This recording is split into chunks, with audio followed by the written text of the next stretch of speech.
Okay guys, so UConn South Carolina played, and there are a few terms that come to mind when I think of that game, and they are spanking, blowout, annihilated, destroyed, basically belt to. And Paige did not have her best game. This was a complete team and Azzi Fudd victory. So let's talk about it.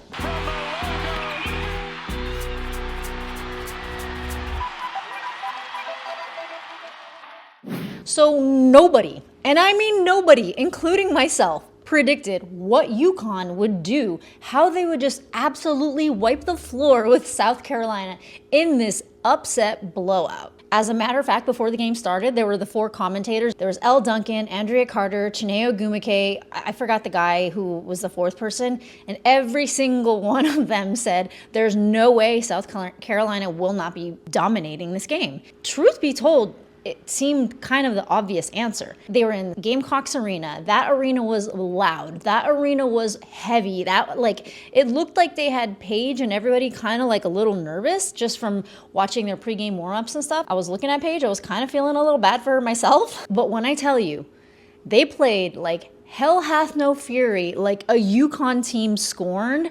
This was a wipe down, blowout, as the Huskies beat the Gamecocks 87-58. And honestly, you know, Paige Beuckers, she was fine. She seemed like a very good role player on the team, but Azzi Fudd and Sarah Strong, especially Azzi Fudd, they just came through. But this was really like a whole unit. There was nobody that just made the win because Azzi Fudd wasn't doing well at first in the first quarter, and UConn was still wiping the floor with the Gamecocks. But she did come through, oh my God, in a big way. She ended the game with 28 points, being in for 35 minutes, and she made so many threes. Her draft stock just soared quite a bit in this game. And Sarah Strong was the second highest scorer on the team, coming away with 16 points, which shouldn't be any surprise to you because Sarah Strong is awesome. Paige Beuckers, she does come away with a solid 12 points, but like I said, she did not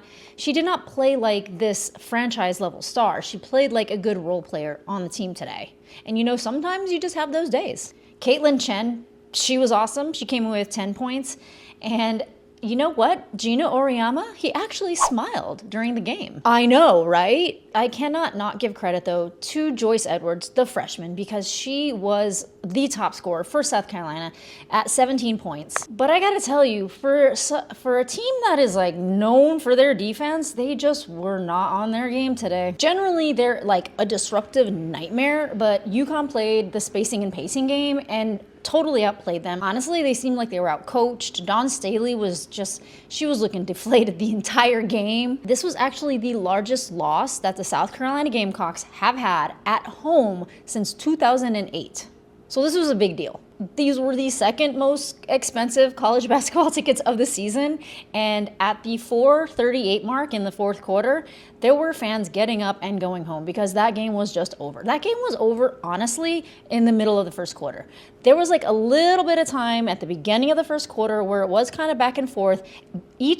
Both teams were defensively so good against one another, but by the middle of the first quarter, it just never turned back. It was UConn and then never turned back. And you know, I always say, the Gamecocks do not like to lose.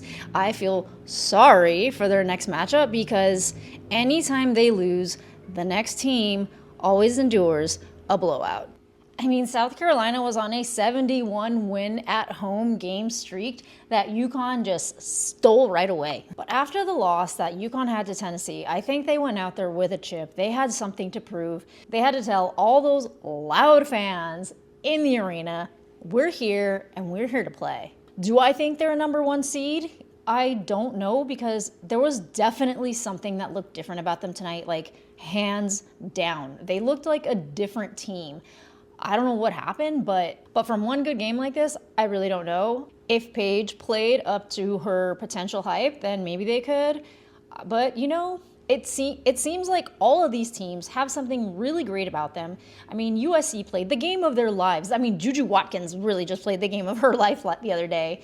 But could they beat UConn? Could UConn beat USC? Like, It's anybody's game. And truth be told, South Carolina was not on their game tonight. Maybe they brush up a little, they come back to their game, they can wipe the floor with the Huskies.